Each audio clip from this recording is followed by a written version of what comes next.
एक महाराज थे, उसकी एक बुरी आदत थी। वह बेटी से बहुत नफरत करता था। यह भगवान की ताकत है कि पहले उसको एक बेटा पैदा हुआ।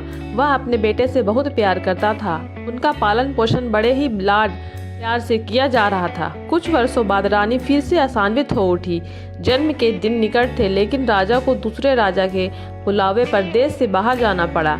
जाने से पहले राजा ने रानी को आदेश दिया कि मैं कहीं बाहर जा रहा हूँ, मेरे आने से पहले जन्म हो जाए तो लड़का हो तो ठीक, यदि लड़की हो तो उसे मार डालो।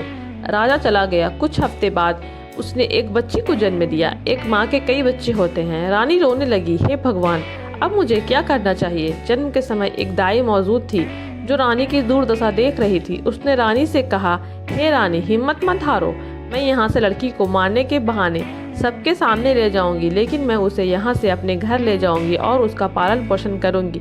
यदि आप कन्या के लिए वह आदि भिजवा देंगी तो आपकी पुत्री समृद्ध और सुखी होगी, अन्यथा मैं अपने भाग्य से उसका पालन पोषण करने का प्रयत्न करूंगी। रानी ने कन्या के लिए कुछ सोना, चांदी, जवाहरात आदि दिए। महल में यह बात फैल गई कि दाई ने बच्ची को मार डाला है, जबकि दाई राजकुमारी को अपने घर ले आई और पूरे अनुग्रह और कृपया से उसका पालन पोषण करने लगी।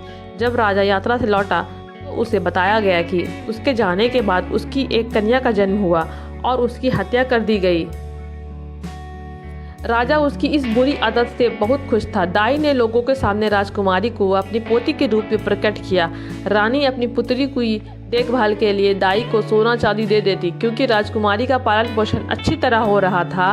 राजकुमारी सुंदर थी, इसलिए जवान होते ही वह दुनिया के सामने राजकुमारी ना होते हुए भी राजकुमारी की तरह दिखने लगी थी।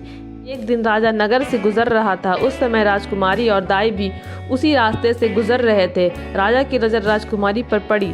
पूछा, यह कौन है? मंत्री ने कहा, यह गरीब महिला की पोती है। राजा ने आदेश दिया, मुझे यह बहुत पसंद है, कल मेरे लिए इसके घर का रिश्ता ले जाना। सच्चाई कोई नहीं जानता था। मंत्री, वकील आदि राजा के लिए उनकी पोती का हाथ मांगने के लिए दाई के घर गए। अब दाई का दिल पसीज गया और बोली, हे भगवान, अब मुझे क्या करना चाहिए?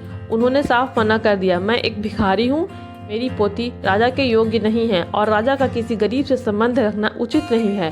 उसने रिश्ते के लिए कई नौकर भेजे। दाई को सबने बहुत मिन्नतें की, फुसलाया, धमकाया, पर उसने एक न मानी। तब राजा ने आदेश दिया कि दाई को पकड़ा जाए और कड़ी से कड़ी सजा दी जाए, ताकि वह इस रिश्ते के लिए राजी हो जाए। सिपाही ने दाई को पकड़ लिया और राजा के सामने लाए और वे उसे बुरी तरह पीटने लगे। बेचारी पहले से ही 2 हड्डियों पर थी, इतनी मार सहन न कर सकी और राजा के सामने बोल पड़ी, राजा, यह कोई और नहीं है बल्कि आपकी बेटी है।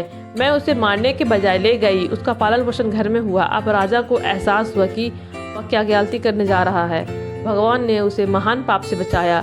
वह और अधिक क्रोधित हो गया। अपने बेटे यानी राजकुमार को बुलाकर उसने हुक्म दिया कि वह अपनी बहन को जंगल में ले जाए और उसे मार डाले और मुझे उसकी आंखें और उसके गले का खून दिखाए। उसकी आंखें निकाल दो ताकि मैं विश्वास कर सकूं।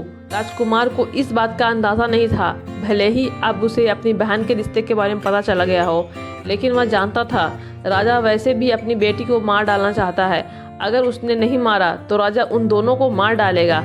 अपनी बहन को साथ ले जाने के लिए मजबूर होकर वह जंगल में चला गया। जब दोनों जंगल पहुंचे तो भाई का बहन के प्रति प्रेम बढ़ गया। अपनी बहन से कहा कि मैं तुम्हें अपने हाथों से नहीं मार सकता, मैं तुम्हें यहाँ छोड़ देता हूँ। राजकुमार ने घूम घूम कर हिरन का शिकार किया। उसके गले का खून निकाला गया और आंखों का हिस्सा निकालकर राजा को दिखाया गया। एक दिन दूसरे देश का राजा अपनी सेना के साथ वह जंगल से गुजर रहा था। राजकुमारी को देखते ही राजा की आंखें नम हो गई। उसके पूरे देश में इतनी सुंदर कोई लड़की नहीं थी। वह अपने पूरे दिल और आत्मा से राजकुमारी के प्यार में पड़ गया। झट से राजकुमारी से कहा, मैं एक राजा हूँ, अगर तुम राजी हो तो मैं तुमसे शादी करना चाहता हूँ और तुम्हें अपनी रानी बनाना चाहता हूँ। अंधे को क्या चाहिए, 2 आंख। राजकुमारी ने हामी भरी। वह भी ऐसा चाहती थी जो राजा खुशी खुशी राजकुमारी को ले अपने देश चला गया।